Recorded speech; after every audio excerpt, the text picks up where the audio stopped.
wabarakatuh. Salam sejahtera buat kita semua. Selamat pagi. Pada hari ini kelompok dari perpustakaan akan mempresentasikan hasil kerja kami dalam waktu 1 bulan ke belakang. Untuk pertama-tama kita akan memperkenalkan anggota. Dimulai dari Cici, silakan. Ya, perkenalkan nama saya Cici Triaviana dengan nomor NIM 211011005, tempat tanggal lahir 17 November 2002, Banyumas, untuk cita-cita dosen. Sekian, terima kasih.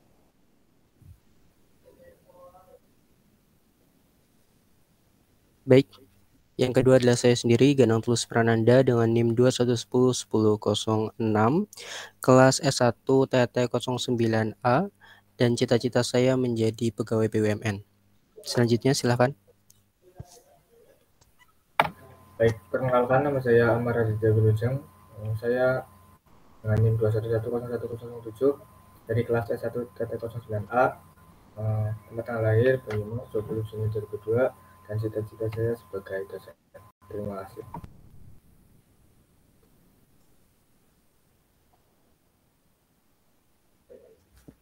Perkenalkan, nama saya Muhammad Alaudin Hilmi. NIM saya 21101014. Saya NIM kelas saya dari kelas S1 TT09A. Cita-cita saya ingin jadi pengusaha.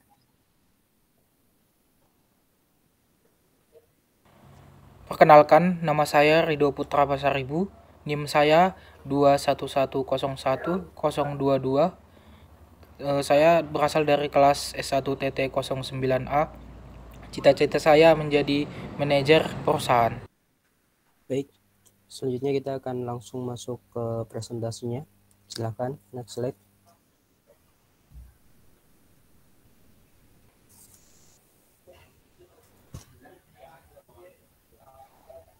Yang pertama adalah pengertian. Perpustakaan merupakan sebuah wadah yang digunakan untuk tujuan mengumpulkan suatu bentuk pengetahuan dalam bentuk cetakan atau rekaman, kemudian dikelola dengan cara tertentu untuk memenuhi kebutuhan intelektual penggunanya melalui berbagai mode interaksi pengetahuan. Yang kedua adalah metode. Seluruh pembuatan sistem aplikasi perpustakaan berbasis website ini menggunakan web application. Pembangunan web application menggunakan tahap waterfall model, yang mana pada tahap perancangannya menggunakan beberapa tahap perancangan dengan sistem Unified Modeling Language atau biasa disingkat UML, dan pada tahap penerapan sistemnya kami menggunakan Open Source Object Oriented Programming Hypertext Preprocessor atau yang lebih dikenal dengan PHP, serta dalam penyimpanan datanya kami menggunakan MySQL Database Management System. Next slide. Kemudian manfaat yang pertama adalah membuat mahasiswa lebih mandiri dan merdeka dalam belajar, meningkatkan kerjasama dan tanggung jawab antar mahasiswa, menambah ilmu baru tentang pemrograman web dan database, menambah ilmu pengetahuan pada bidang telekomunikasi, terkhususnya penggunaan web server dan dalam dunia pendidikan. Dan yang terakhir, mengetahui cara kerja aplikasi perpustakaan berbasis web. Kemudian selanjutnya adalah tema pembuatan aplikasi web berbasis perpustakaan. Silakan untuk presentasi selanjutnya saya limpahkan kepada Cici. Untuk perbedaan umum dan web perpustakaan yang telah kami buat, yaitu adalah untuk yang pertama, untuk akses sendiri, jika perpustakaan umum dapat langsung atau datang dari rumah. Untuk web yang telah kami buat bisa diakses dari rumah ataupun online. Untuk yang kedua, pencarian buku. Di perpustakaan biasanya pencarian dilakukan dari rak ke rak. Tetapi web yang telah kami buat bisa langsung search judul buku, lalu memunculkan buku yang akan dicari. Untuk yang ketiga, fitur peminjaman dan pengembalian. Perpustakaan umum biasanya dilakukan offline atau datang langsung.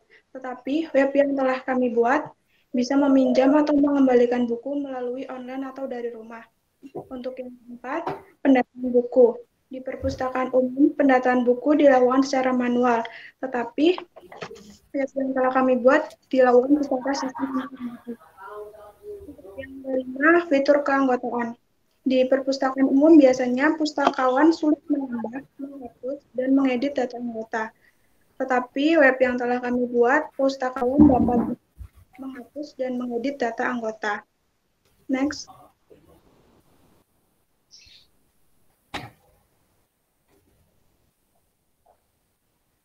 Slide sebelumnya. Selanjutnya saya akan menjelaskan mengenai use case diagram. Untuk use case sendiri menjelaskan fungsi yang ada di sistem informasi perpustakaan dan siapa saja yang dapat mengakses fungsi tersebut. Untuk use case yang telah kami buat ada dua faktor, yaitu user dan admin. Untuk user sendiri yang bisa diakses oleh user adalah satu, mencari buku, dua, melihat riwayat peminjaman buku, ketiga, data diri. Untuk admin sendiri yang bisa diakses oleh admin adalah melihat pengembalian buku, melihat data pengembalian buku, melihat data peminjaman buku, melihat data buku, dan melihat data user. Next. Selanjutnya akan ditampilkan gambar use case yang telah kami buat. Untuk perbedaan user dan admin saat login adalah user hanya bisa menginput username dan password, tetapi admin selain bisa menginput username dan password, admin juga bisa melihat data user. Selebihnya sudah saya sampaikan di slide sebelumnya. Selanjutnya akan disampaikan oleh teman saya, Rido.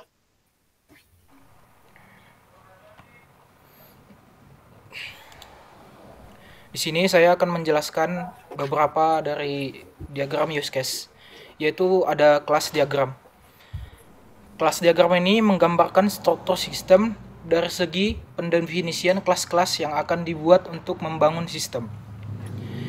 Diagram ini membentuk suatu struktur pada UML yang menggambarkan dengan jelas struktur serta deskripsi kelas, atribut, metode, dan hubungan dari setiap objek.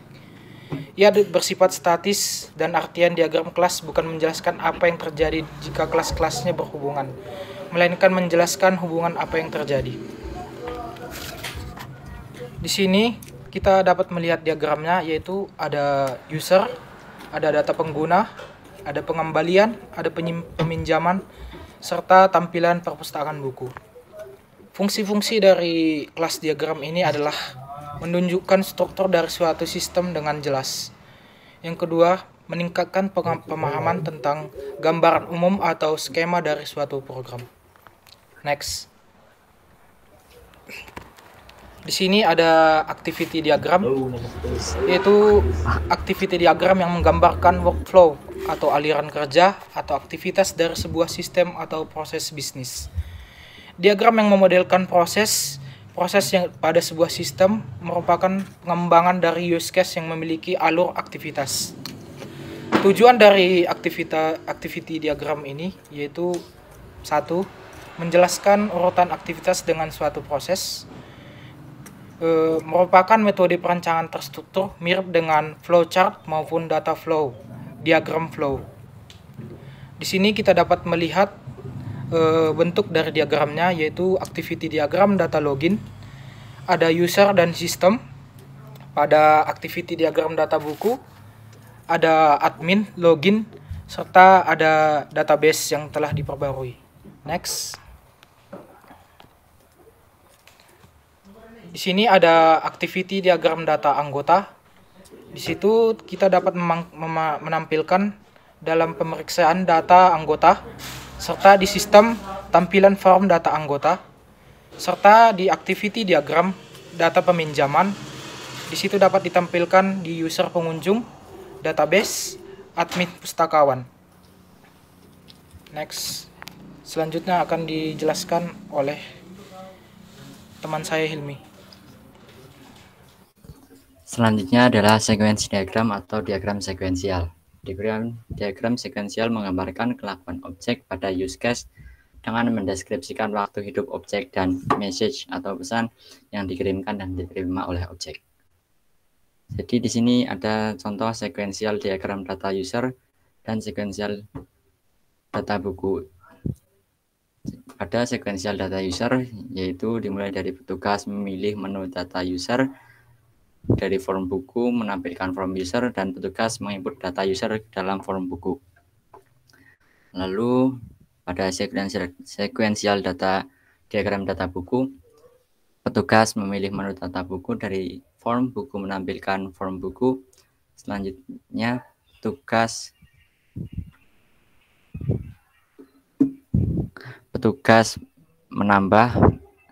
menginput data buku ke form buku, lalu menambah, update, dan hapus form buku. Contoh selanjutnya adalah sequential diagram login. Pada sequential diagram login, petugas membuka sistem, menampilkan halaman login, lalu menginputkan username dan password. Selanjutnya menekan button login. Jika username dan password benar, maka akan dicek validasinya, kemudian login sukses. Dan jika salah, maka akan dikembalikan ke menu login lagi. Selanjutnya sequential diagram peminjaman. Pada sequential diagram peminjaman, user memasukkan username dan password, lalu menekan button login dan dicek validasi username dan passwordnya. Jika benar maka login sukses, jika salah kembali ke menu login. Selanjutnya user mencari buku yang akan dipinjam dan klik button pinjam yang tersedia di menu. Sequential diagram yang terakhir adalah sequential diagram pengembalian, di mana user mengembalikan buku ke admin, lalu dari admin menerima buku dari user, kemudian merubah status buku sebagai telah dikembalikan. Lalu menambahkan data ke database dan database menyimpan data. Selanjutnya adalah state card diagram. State diagram adalah sebuah diagram yang menggambarkan, memperlihatkan, serta mendeskripsikan tentang perilaku sistem. Pada langkah awal yaitu tersedia create akun, user, dan login. Lalu memasukkan username dan password. Jika salah kembali ke login, jika benar dilanjutkan ke form menu utama, lalu dilanjutkan ke form peminjaman buku. Di situ tersedia input data, edit data, dan hapus data. Lalu dilanjutkan ke form pengembalian buku dan proses selesai. Selanjutnya akan dilakukan oleh Amar Aditya.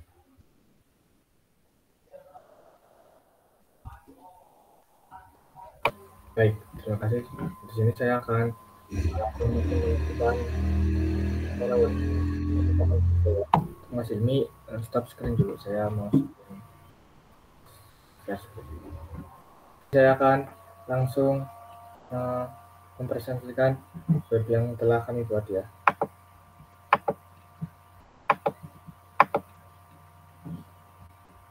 Baik, yang pertama itu install aplikasi XML, kemudian nyalakan Express dan MySQL-nya.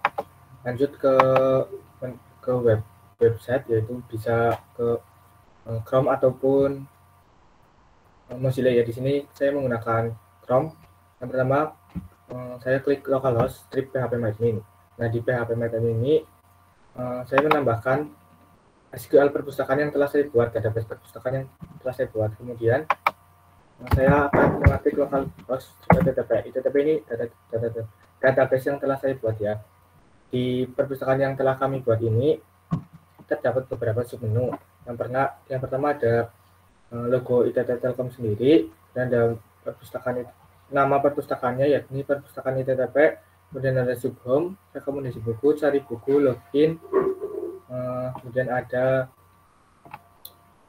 data buku. Di sini ada klik home. Home ini menampilkan home-nya ya, yang tadi sudah saya jelaskan. Kemudian ada rekomendasi buku.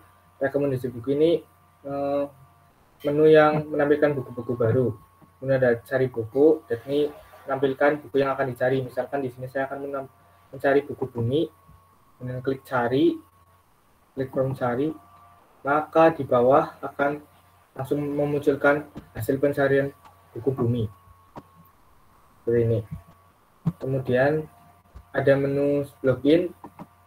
Login di sini menampilkan dua ya, yakni username dan password. Di sini saya akan login sebagai user dahulu. Di database saya telah membuat user Hilmi underscore Hilmi. Hilmi. Nanti passwordnya kita klik Hilmi 123 login.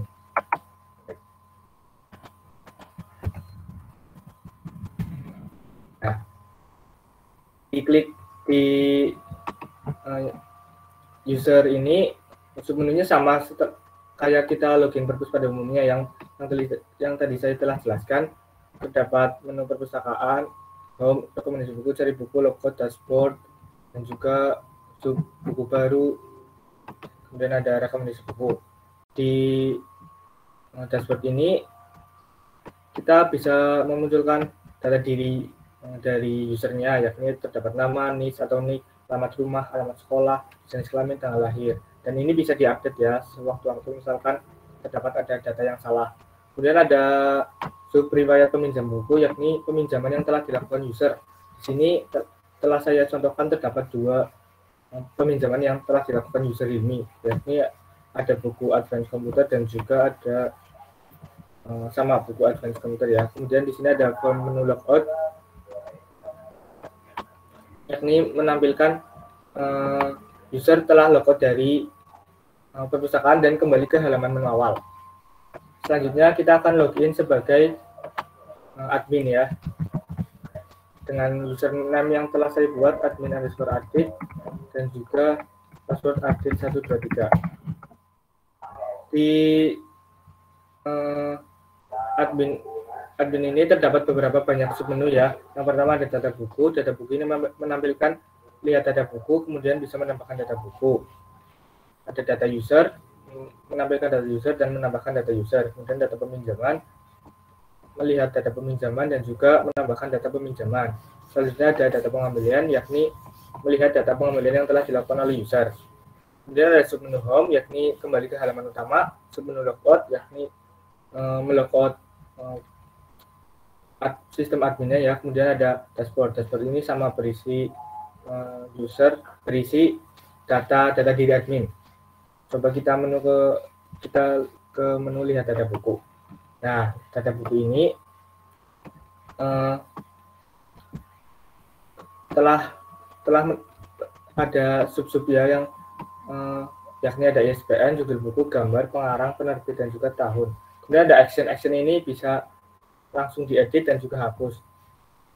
Nah, di sini telah saya menambahkan buku-buku ya. Dan kita lanjut ke tambah data buku. Tambah data buku ini menambahkan buku-buku ya. Kita contohkan saja. Ini ISBN berisi ISBN nomor bukunya, kemudian nama bukunya, gambar buku. Gambar buku ini bisa langsung mengarah ke file ya, kayak gini. Nah, file.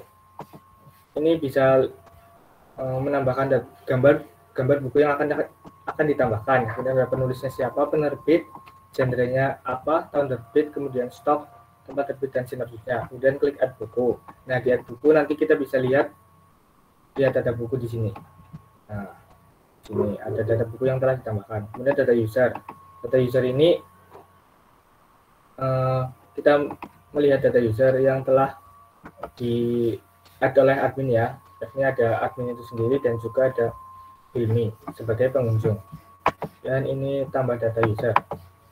Selain user yang bisa menambahkan sendiri saat registrasi, admin juga bisa melakukan tambah user, yakni di menu tambah data user, yakni berisikan username dan passwordnya.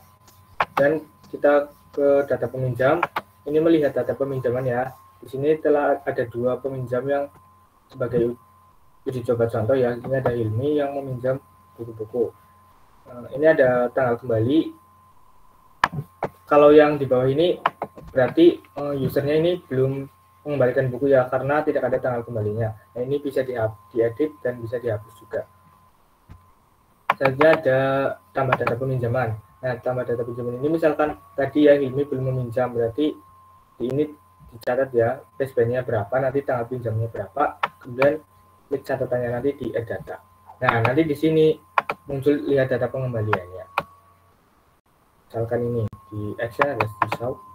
Nah, di sini memunculkan ya data peminjamannya dan data tanggal kembalinya itu tanggal berapa. Dan kita klik logout. Nah, ini ada error dikarenakan programnya belum berjalan dengan sesuai. Nah, ini kita ketika klik logout akan memunculkan ke form halaman utama yang sama seperti form halaman user ataupun halaman utama yang sama sekali belum login ya. Mungkin itu saja yang bisa saya sampaikan. Kembali ke moderator. Terima kasih.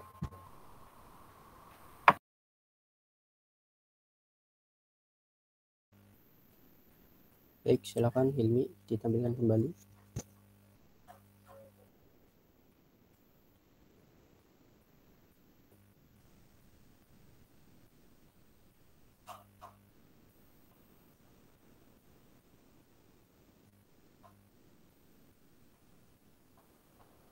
Baik, untuk kesimpulannya dari semua yang sudah dituliskan pada karya ilmiah berjudul Laporan Pembuatan Aplikasi Perpustakaan Berbasis Web ini, dapat kami simpulkan bahwa dengan adanya kegiatan ini, mahasiswa kelas S1-09A Institut Teknologi Telkom Purwokerto, selain mendapat pengalaman dan wawasan, mereka juga dapat berpikir lebih maju, kreatif, dan efisien, sehingga dapat mengurangi perilaku yang bersifat negatif serta kemampuannya lebih tersalur kepada hal-hal yang positif yang akan berguna bagi kehidupannya, baik sekarang maupun yang akan datang.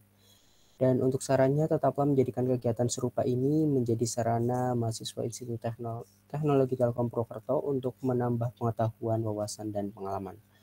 Baik, silakan untuk next slide. Terima kasih atas perhatian Bapak Ibu dan juga teman-teman semua. Apabila ada kesalahan kami mohon maaf, dan apabila ada pertanyaan dapat dikirimkan melalui email yang akan mengirimkan video ini, atau mungkin juga via WhatsApp yang nomornya akan tercantum dalam email tersebut.